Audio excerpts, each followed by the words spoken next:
दोस्तों वीडियो में आगे बढ़ने से पहले सबसे पहली चीज मुझे कमेंट करके ये बता दो कि आपका 12th ओसीएम का पेपर किस तरीके से गया और पेपर कैसा था। अब यहाँ पे हम बढ़ते हैं हमारे नेक्स्ट पड़ाव की तरह, जहां है हमारा एसपी का। एसपी को मैं जानता हूँ बहुत सारे लोग चिंतित होंगे, टेंशन में होंगे कि भैया हमारा पेपर जो है एसपी का, वो तो हमने पूरे साल भर कुछ पढ़ा नहीं है, क्या करेंगे कैसे करेंगे इससे। तो कोई टेंशन नहीं लेना, जो चीजें मैं बता रहा हूँ बस उसको फॉलो कर। अगर वो चीज आपने फॉलो की तो आराम से आप अच्छा खासा मार्क्स का स्कोर करने वाले हो। So let's moving towards the question. सबसे पहली चीज पेपर पैटर्न समझ लो। पेपर पैटर्न ये जो है लगभग आपकी ओसीएम की तरह ही है, जहां पे आपको 20 मार्क्स के पहले ऑब्जेक्टिव्स पूछे जाते हैं, फिर उसके बाद explain the following terms and concept 8 marks के लिए पूछा जाता है, फिर केस स्टडी आता है 6 मार्क्स के लिए, 6 मार्क्स के लिए, फिर उसके बाद अगर डिस्टिंग्विश बिटवीन आता है 12 मार्क्स के लिए, फिर वहीं पे अगर हम बात करें तो आंसर इन ब्रीफ हमें 8 मार्क्स के लिए पूछा जाता है, फिर उसके बाद justify the following again 8 marks के लिए पूछा जाता है, फिर attempt the following letter writing 10 marks के लिए पूछा। 3 लेटर पूछे जाते हैं, 3 में से हमें कोई भी 2 अटेम्प्ट करने होते हैं। अभी 3 लेटर कौन से होते हैं जो हमें पूछे जाते हैं, अगर आप चाहते हो ये चीज मैं बताऊं तो प्लीज मुझे कमेंट सेक्शन में कमेंट करके जरूर बताना। फिर next you have answer the following long answer, ये हमें 8 मार्क्स के लिए क्वेश्चन आता है, 2 क्वेश्चन पूछे जाएंगे, 2 में से हमें कोई भी एक अटेम्प्ट करना रहता है। वो वाला वीडियो थोड़ा पब्लिश मार देना, ठीक है, अब देख लेना अपडेट पे ही ना, प्रदीप अपडेट, ठीक है। नेक्स्ट, अब यहाँ पे अगर आपका कुछ भी नहीं हुआ है तो हमें ऐसी कौन सी चीज है जो हमें पहले करनी चाहिए, पहला कौन सा चैप्टर करना चाहिए, वो चीज में हम लोग बात कर रहे थे। सबसे पहली चीज, अगर आप एक ऐसे बंदे हो जिसका कुछ भी नहीं पढ़ गया तो मैं सजेस्ट करूंगा पहला यूनिट और दूसरा यूनिट। पहला यूनिट मतलब क्या हो गया, फर्स्ट और सेकंड चैप्टर, फिर थर्ड फोर्थ और फिफ्थ, ये 5 चैप्टर्स आपको पहले कर देने चाहिए। अगर मैं विथ ऑप्शन की बात करूं, विथ ऑप्शन करके आपको यहाँ पे 25 + 35, अगर टोटल बात करूं तो टोटल हमें कितने मार्क्स का क्वेश्चन पूछा जाता है, या 60 मार्क्स का क्वेश्चन अकेले ये स्टार्टिंग के 5 चैप्टर से पूछा जाता है। अब इसमें भी अगर मैं क्या करता हूं, मैं ये सेक्रेटरियल कॉरेस्पॉन्डेंस मतलब ये लेटर राइटिंग वाला चैप्टर भी अगर अच्छे से कर लेता हूं तो इसमें हम अगर 18+ कर दे तो 78 मार्क्स हम आउट ऑफ क्या 80 आराम से स्कोर कर सकते हैं, सिर्फ ये 3 यूनिट करके। तो आपका पहला जो फोकस होना चाहिए वह यह होना चाहिए, ठीक है। ये चीजें मैंने आपको बता दी। अब जो हमारे पास जितने भी टाइम बाकी है, जितना भी हमें समय मिला है, उस समय में हमें किस तरीके से प्रिपरेशन करनी चाहिए, क्या शेड्यूल होना चाहिए जिससे हम अपने एग्जामिनेशन में अच्छा स्कोर कर सकें।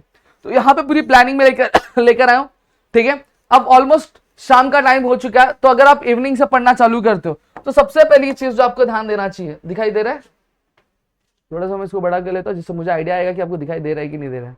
हाँ, दिखाई दे रहा है, ठीक है। सबसे पहली चीज अगर मैं बात करूं तो हम 15 तारीख की, आज 15 तारीख की अगर मैं बात करूं इवनिंग के समय में अगर मैं बात करूं तो आज आपको 2 टारगेट रखना है कि स्टार्टिंग के 5 चैप्टर्स आपको खत्म करने, that is your third, fourth, fifth, first और सेकंड। और अगर चाहते हो कि मैं लाइव आऊं और ये सारे चैप्टर्स आपको कवर करवाऊं, वन शॉट कवर करवाऊं, तो प्लीज मुझे कमेंट सेक्शन में कमेंट करके जरूर बता दें। फिर नेक्स्ट क्या, आपको 16 फरवरी है, डे 2 में मॉर्निंग के टाइम पे आपको कुछ नहीं करना है। सबसे पहले चौथा unit that is depository system आपको कवर करना है, यानी आपका जो 9वां चैप्टर है। यहां पे अगर मैं बात करूं, स्क्रीन जो है ये पता नहीं क्यों जब कभी भी कॉमर्स के वीडियोस रिकॉर्ड करता हूं तो यहाँ पे स्क्रीन जो आता है हैंग ही हो जाता है, ठीक है। तो 9th चैप्टर आपको फोकस करना है। फिर उसके बाद मॉर्निंग के टाइम पे, अर्ली मॉर्निंग की बात की, फिर लेट मॉर्निंग में मतलब 10 बजे के आसपास, फिर आपको क्या करना है, सेक्रेटरियल कॉरेस्पॉन्डेंस। अब यहाँ पे सजेस्ट मैं करूंगा कि आपको 3 के 3 चैप्टर्स करने की जरूरत नहीं, आप इनमें से सिर्फ 2 ही चैप्टर्स करो। अब क्यों करने के लिए बोल रहा हूं, अगर कुछ बोल रहा हूं तो कुछ उसके पीछे रीजन होगा, इसलिए बोल रहा हूं। तो स्टार्टिंग के 6th और 7th चैप्टर के जो लेटर्स है वही लेटर्स आप प्रिपेयर करो। अगर इस पे भी इजी ट्रिक वीडियो चाहते हो please do let me in the comment section, मैं आपके लिए लेकर हाजिर हो जाऊंगा, ठीक है। फिर नेक्स्ट अगर बात करूं तो आफ्टरनून के टाइम पे आपको payment of dividend and interest वाला चैप्टर करना है, that is your 10th chapter.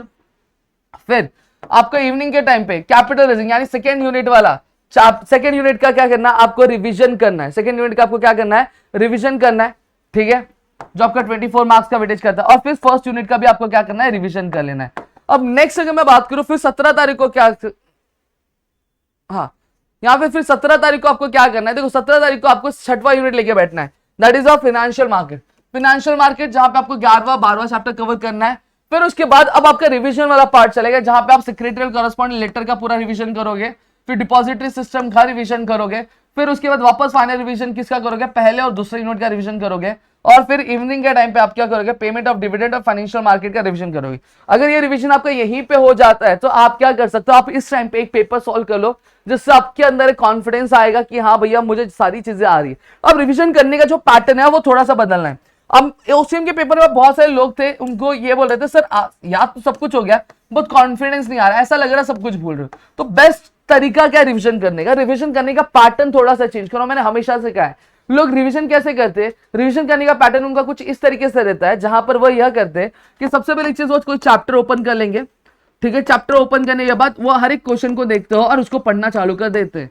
ये नहीं करना है। सबसे पहली चीज, आप कोई भी चैप्टर, जैसे मानो फर्स्ट यूनिट आप कवर कर रहे हो, that is the first and second chapter कर रहे हो, तो बुक खोलने से पहले आपको जितने भी क्वेश्चंस याद है, उन सभी क्वेश्चंस के जितने भी पॉइंटर्स याद है, वो सभी क्या फटाफट लिख लो, फटाफट शॉर्ट में लिख लो, लिख लो। लिखने के बाद अब एक बार जब वो चीज कंप्लीट हो जाए, फिर उसके बाद बुक खोलो, बुक ओपन करने के फिर देखो कि कौन सा पॉइंट छूट रहा है, कौन सा कंटेंट आपने गलत लिखा है, कौन सी चीज आपकी गलत हुई है, फिर उसको रेक्टिफाई करो। इससे फायदा क्या होगा, इससे फायदा ये होगा कि आपको अपनी गलती क्या रहेगी, एहसास रहेगी, आपको अपनी गलती के बारे में पता रहेगा, और फिर उसके हिसाब से आप क्या कर सकते हो, फिर उसको करेक्ट करके आपके दिमाग में वो चीज बैठ जाएगी। तो रिवीजन का पैटर्न ये होना चाहिए। अगर आप चाहते हो ऐसे और कई सारे वीडियोस लेकर आओ जो आपके एसपी में मदद कर सके, तो प्लीज मुझे कमेंट सेक्शन में जरूर बताएं। मिलता है हमारे अगले वीडियो में, तब तक के लिए घर पे रहो, सुरक्षित अपना ध्यान रखना दोस्तों। जय हिंद दोस्तों।